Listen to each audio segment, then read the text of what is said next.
Classique. 7h30, 9h, la matinale de Radio Classique avec Guillaume Durand.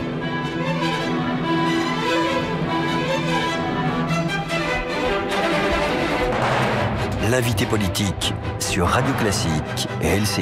Nous sommes ravis de vous retrouver sur l'antenne de Radio Classique et LCI avec Emmanuelle Cos, qui est la patronne des Verts. Bonjour, bienvenue. Nous allons parler évidemment de l'ensemble de l'actualité.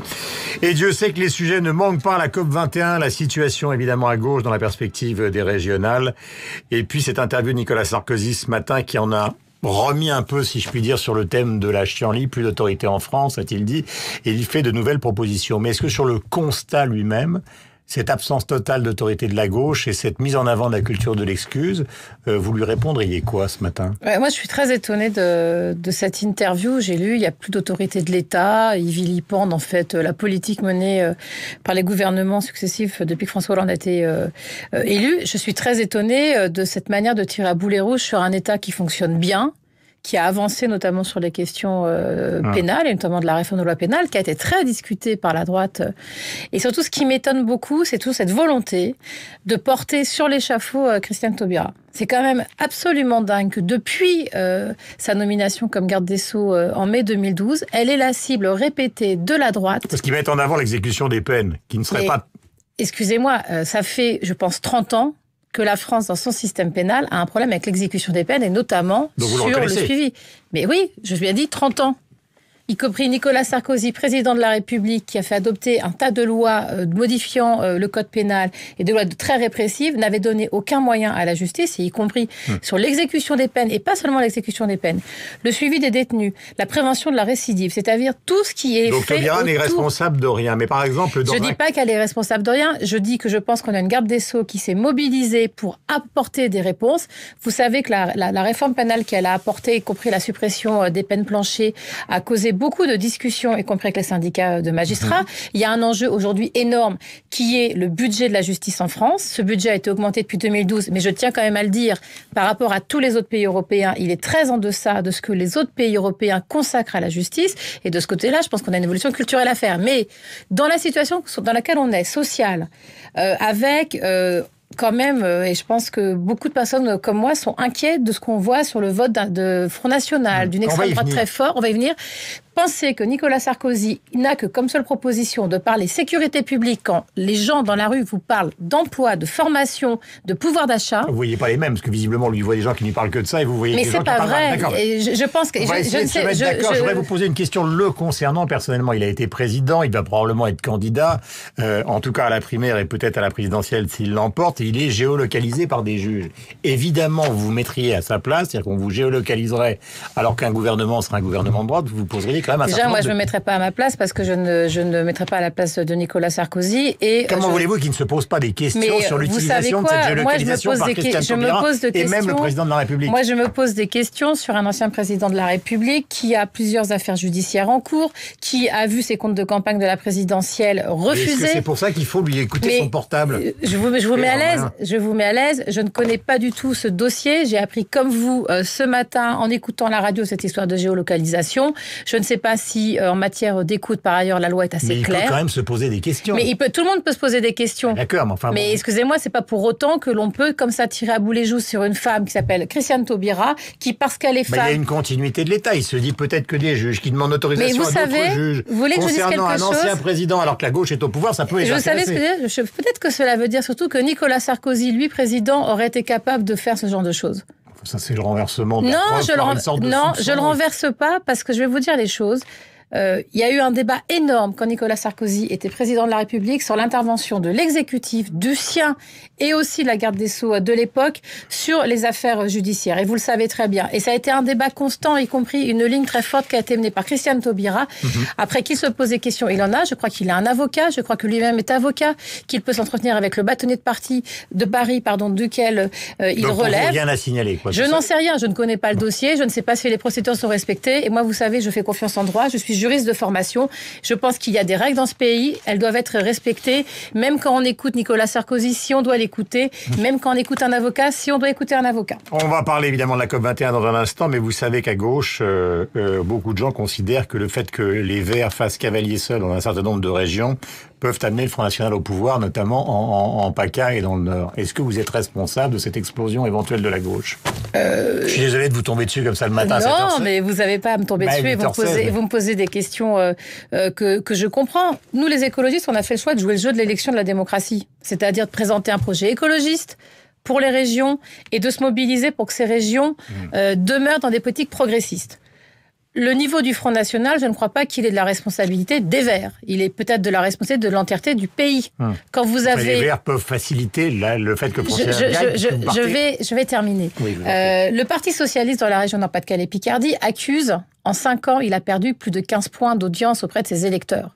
Quand vous regardez le nombre des électeurs qui s'est éloigné du Parti Socialiste depuis 2012, c'est énorme. Et je pense qu'il faut quand même aller interroger sur pourquoi cette distance entre les Français et les socialistes. D'où vient cette déception ? La patronne de la région, c'est Martine Aubry. Enfin, c'était Martine Aubry d'une certaine manière. C'est avec elle que vous avez signé les accords électoraux avant que François Hollande n'arrive. Oui, on les a construits avec Martine Aubry. On était dans un accord de confiance. Et d'ailleurs, en 2010, au régional, nous avons fait des accords au second tour dans toutes les régions, sauf une, celle de Jean-Claude Le Drian, parce qu'il a refusé, je dis bien... Jean-Yves Le Drian, il a refusé de faire accord en Bretagne avec les écologistes car il n'en avait pas besoin. Donc si vous voulez, aujourd'hui, ça me fait bien rire les leçons d'unité qu'on nous donne au premier tour alors qu'on veut faire le jeu de la démocratie et qu'un des objectifs quand même nous... C'est le nom de Cambadélis qui vous vient à l'esprit. Et certes, et pas que lui, mais c'est aussi parce que moi aujourd'hui je suis inquiète par des gens qui ne se rendent pas compte l'intérêt du vote aux élections régionales. Ce qui se décide dans un mois, c'est quand même toutes les politiques de proximité sur nos territoires. Les régions ont des budgets colossaux. Donc vous n'avez aucun regret. Il n'y a aucun moment où vous allez remettre en cause ce départ. Je n'ai aucun regret sur le fait que les écologistes présentent des projets écologistes. J'ai un regret, c'est que la gauche ne soit pas plus mobilisée dans son ensemble pour contrer le Front National. Mais pourquoi voulez-vous flinguer, semble-t-il, François Hollande ? Mais moi, je veux rien flinguer. Je vous mets à l'aise. Moi, je fais de la politique et moi, je veux surtout améliorer la vie des gens. C'est un peu ça, c'est mon seul objectif. Je suis d'accord avec vous. Je comprends votre point de vue. Je vous cite simplement. Alors, je sais bien que Jean d'Ormesson n'est pas un écologiste célèbre, mais ce matin, finalement, dans le Figaro, il fait un grand papier en disant que François Hollande, le Front National, c'est quand même une sorte de jeu bizarre. Et il est évident que dans cette affaire, il a l'impression que, au fond, les Verts joue un rôle qui n'est quand même pas très favorable à la gauche aujourd'hui. Mais moi, je joue pas. Enfin, je suis désolée. J'ai milité et j'ai travaillé dans mon parti entre 2010 et 2012 pour construire un accord entre les Verts et les socialistes et la victoire de François Hollande. Moi, j'ai pas joué. J'ai cru. Cet accord serait plus respecté par eux, finalement. Mais cet accord, il n'a pas été respecté dès que Jean-Marc Ayrault a décidé de mettre en place le CICE sans une seule discussion. Je parle même pas d'un accord, une discussion avec sa majorité. Regardez la relance des travaux de Notre-Dame-des-Landes, alors que quand même François Hollande s'est engagé devant les associations locales à respecter l'ensemble des voies de recours et plein d'autres sujets. On peut parler de la pollution, on peut parler du droit de vote des étrangers, on peut parler de tas de sujets. Cet accord, je l'ai toujours dans mon sac, il fait 20 pages et il a été travaillé. Donc il n'y a plus d'accord global entre les Verts et les socialistes. Il y a eu un accord et à un moment, les socialistes se sont assis dessus. Mais moi, je me suis pas assise sur la majorité. Moi, je me suis battue pour que Nicolas Sarkozy soit battu en 2012, pour qu'on réponde à des besoins des Français et je continue à le faire. Et je le fais sans volonté de guerroyer, c'est pas mon sujet. Moi, aujourd'hui, je veux dire, je suis en campagne. Je vais dans les territoires qui ont voté Front National au premier tour, au municipal, comme à Hénin-Beaumont, où les gens veulent le Front National. C'est quelque chose qui, moi, me choque beaucoup. Et je suis dans la discussion avec ces gens-là parce que je veux comprendre pourquoi ils ont une telle aspiration à voter pour des maires qui font des politiques extrêmes, qui font des politiques discriminantes, qui disent qu'ils défendent le peuple et en fait ne le défendent jamais. Font des politiques contre eux. Donc c'est là-dessus que je pense qu'il faut batailler. Et c'est pas une histoire de jouer entre le FN, François Hollande ou quoi que ce soit. D'autant plus que je pense que nous, les Verts, avons toujours été très clairs. Mobilisés dès qu'il faut l'être. Présents dès qu'il faut être présent, y compris à l'Assemblée nationale sur des grands débats. J'ai des questions. J'imagine. Je vous laisse. COP21, est-ce que vous avez l'impression que François Hollande est en train de l'emporter en Chine ? Est-ce que ça vous satisfait ? Est-ce que vous le soutenez au moins sur cette affaire-là ? Je l'ai toujours dit. Moi, sur la COP21, je soutiendrai toutes celles et ceux qui veulent un accord. Et je ne mets pas en doute la sincérité de François Hollande dans sa volonté d'aller chercher un accord. Y compris, il est parti en Chine, en essayant de chercher des engagements plus forts de la Chine, qui est un des plus gros pollueurs du monde. Et l'adhésion de la Chine à des systèmes contraignants pour calculer vraiment leur engagement de baisse de gaz à effet de serre est essentielle, parce que ça a un effet d'entraînement sur les autres pays. Semble-t-il, il va revenir de Chine avec des évolutions de ce point de vue-là. Et j'ai pas encore la confirmation, car j'ai pas vu le texte mais qui a été adopté, mais ça me semble une bonne chose. Mais après...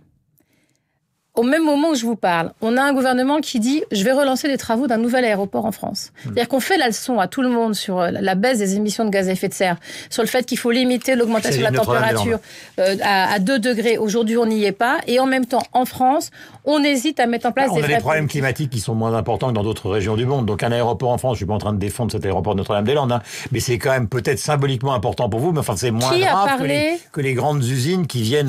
Qui a parlé de l'exemplarité de la France pour remporter sur la COP21? C'est François Hollande. Il a eu raison de le faire. Et je ne suis pas d'accord avec vous. L'Europe, dont la France, a une responsabilité historique dans le dérèglement climatique, puisque nous avons été les premiers pays à émettre autant de gaz à effet de serre. Nous avons aujourd'hui réduit beaucoup nos émissions, mais on peut faire encore beaucoup mieux. Et c'est pas parce qu'aujourd'hui la Chine, les États-Unis augmentent. Notre-Dame-des-Landes, non. Je dis surtout, ce que l'on vend à l'international, on doit le mettre en place au niveau national et simplement avoir de la cohérence et de la constance. C'est quelque chose d'assez simple et c'est comme ça que le climat s'en portera mieux. J'ai une petite question, est-ce que vous souhaitez sa réélection ? Moi, je souhaite... Déjà, je ne sais pas s'il est candidat. C'est marrant parce qu'à chaque fois que nous voyons, vous me posez cette question. Je suis un peu... Mais non, mais vous avez le droit. Mais déjà, je ne sais pas s'il sera candidat. Mais moi, je souhaite de toute façon, en 2017, la victoire de je ne sais qui portera un projet écologiste de gauche et solidaire. Parce que je crois qu'aujourd'hui, nous en avons bien besoin. Donc pas lui. Je ne porte pas de jugement sur lui-même. J'ai une petite question concernant Volkswagen, parce que vous avez vu que les autorités américaines considèrent que non seulement ils ont truqué les moteurs des Volkswagen, mais peut-être aussi des moteurs plus puissants qui équiperaient des Audi, des Porsche, etc., etc. Volkswagen dit nous, pas du tout. Ce n'est pas le cas. Quel est votre sentiment ce matin ? Vu ce qui s'est passé sur les modèles qu'on a vus, les petits modèles, il est avéré ce que disent les autorités américaines, ça veut quand même dire qu'on est à une tricherie à échelle internationale et donc vraiment une volonté de truquer l'ensemble. Donc Volkswagen ment en démentant. Écoutez, la dernière fois, il y a un mois, ils ont dit qu'au début, c'était pas au courant. Puis on se rend compte que c'est un trucage organisé avec. Enfin, vous mettez pas comme ça des logiciels espions sans que personne soit au courant dans une entreprise qui fournit autant de véhicules automobiles. On a quand même aujourd'hui, vous avez vu le nombre de véhicules concernés rien qu'au niveau européen et sur le marché américain. Moi, je me pose deux questions. Est-ce que les autres constructeurs automobiles font pareil ? Nous verrons. Dernière question, la circulation. Pardonnez-moi, parce qu'il faut qu'on enchaîne. La circulation alternée, semble-t-il maintenant, en cas de pic de pollution, si la mairie est d'accord, on va le faire. Est-ce que ça vous paraît une bonne chose ? Nous, on demande des choses très simples. C'est qu'en cas de pic de pollution, il y a une automaticité des mesures. C'est qu'on arrête de savoir si quelqu'un le demande, si quelqu'un le décide. À partir du moment où vous êtes dans un pic de pollution... C'était le cas hier, par exemple, ce week-end. Il y avait un pic de pollution dimanche et hier, qui a augmenté. S'il y avait l'automaticité, dimanche, pic de pollution égale automaticité et on met en place immédiatement des mesures de circulation alternée. Oui, ça peut poser des problèmes. Oui, il faut mettre en place des mesures de régulation, sauf que ça permet immédiatement de réduire le trafic automobile et la pollution. Et aussi, surtout, de dire aussi qu'il n'y a plus d'épandage quand on en fait, etc., etc. Donc, l'automaticité, c'est assez simple. Pourtant, on a toujours du mal à l'obtenir de la part de la ministre de l'Environnement. Merci beaucoup. Qui semble-t-il, la ministre de l'Environnement a quelques problèmes, puisque c'est Laurent Fabius qui gère absolument tout, en tout cas dans les négociations qui se tiennent actuellement à Pékin, alors qu'elle est très discrète sur ce sujet. Merci Emmanuelle Cos, bonne journée. Revenez, je vous reposerai exactement les mêmes questions. Avec plaisir. Dans une version évidemment un peu modifiée, nous essayons tout le temps. Il est presque 8h30 sur l'antenne de Radio Classique.